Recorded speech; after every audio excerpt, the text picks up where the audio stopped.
एक डॉक्टर म्हणून मला कुतूहल आहे की एखादा पेशंट आला, त्याला आजार आहे, की आम्ही काय करतो, ब्लड रिपोर्ट्स करतो. बरं. काही हिमोग्लोबिन किती आहे म्हणा, किंवा लिपिड्स किती आहे, कोलेस्ट्रॉल किती आहे, वगैरे वगैरे. एखाद्याची कुंडली, म्हणजे तुमच्यासाठी आम्ही जसा ब्लड रिपोर्ट वाचतो तशी तुम्ही कुंडली वाचता असं तुम्ही म्हणता. आणि मग त्या कुंडलीत बघून आजार आहे हे कळतं का? आणि हे कसं होतं हे मला समजून घ्यायचं आहे. कारण आम्हाला कळतं हे असं असं आहे, म्हणजे या माणसाला ताप का येतो आहे, वगैरे वगैरे. तसं तुम्हाला कुंडली बघून कसं कळतं? छान प्रश्न आहे खूप. त्याच्यासाठी मी थोडंसं एक बॅकग्राऊंड सांगू इच्छितो की ह्याचा बेस कुठे आहे.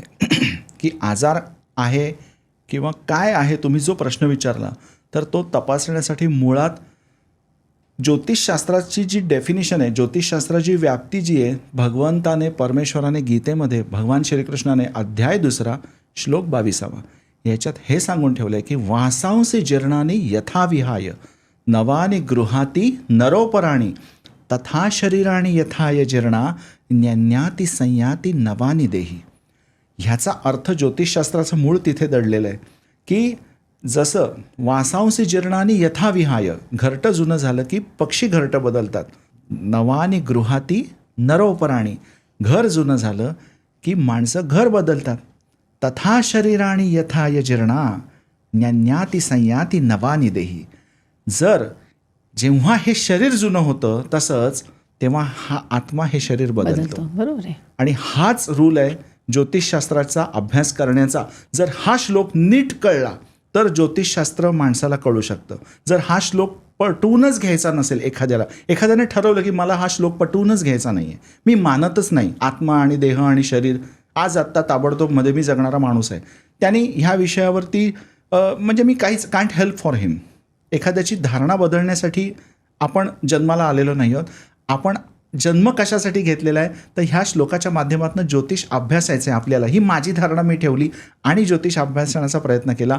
गत जन्मांच्या कर्माचं प्रकटीकरण म्हणजे ह्या जन्माची आपली जन्मपत्रिका, जन्मकुंडली असते. बरोबर, प्रारब्ध.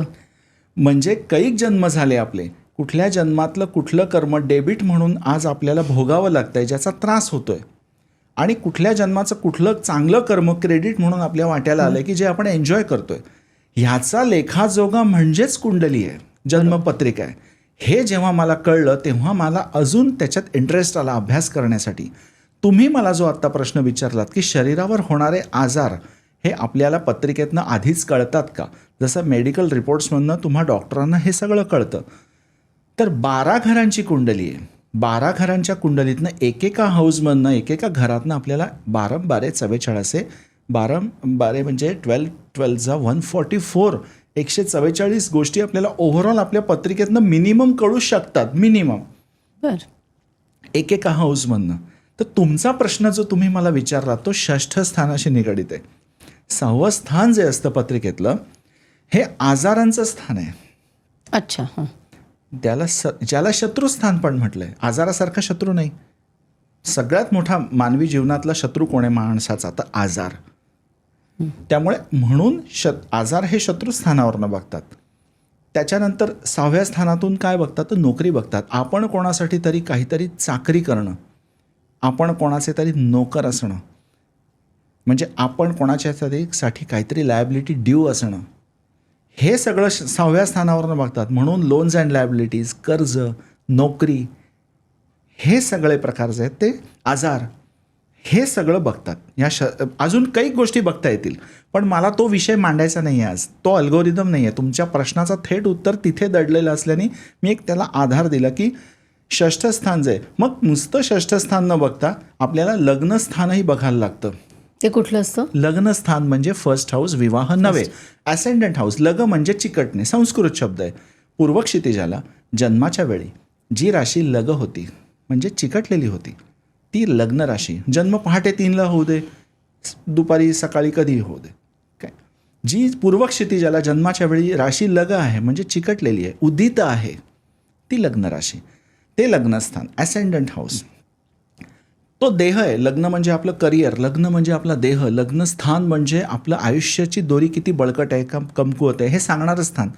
लग्न म्हणजे आपला सहज स्वभाव, उठणं बसणं, आपल्या सगळ्या जेशर पोशर, आपल्या आयुष्याचं ध्येय ह्या व्यक्तीची वाटचाल कशी असेल पुढे हे सांगणारं स्थान, प्रमुख स्थान लग्नस्थान आहे. ती व्यक्ती स्वतः लग्नस्थान म्हणजे मी, जर माझी पत्रिका बघायची असेल तर माझं लग्नस्थान नीट अभ्यासावं लागेल, तेव्हा मी काय आहे ते पटकन कळेल. म्हणून आजार कुठे होतात? देहाला होतात ना. मग देह कोणाचा आहे? माझा आहे, किंवा ज्याची पत्रिका बघायचं आहे त्याचा आहे. म्हणून फर्स्ट हाऊस, आजार झाले शरीराला, त्या देहाला म्हणून 6वं स्थान.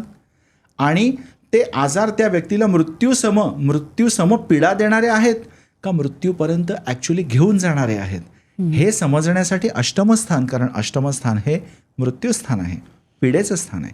आणि मग हे सगळं चालू असताना हॉस्पिटलायझेशन होणार की नाही, त्याचा खर्च होणार, हॉस्पिटलायझेशनमध्ये व्यय होणार ना, हॉस्पिटलायझेशनमध्ये व्यय होतो, खर्च होतो. म्हणून 12वं स्थान हे हॉस्पिटलायझेशन हे व्ययस्थान आहे.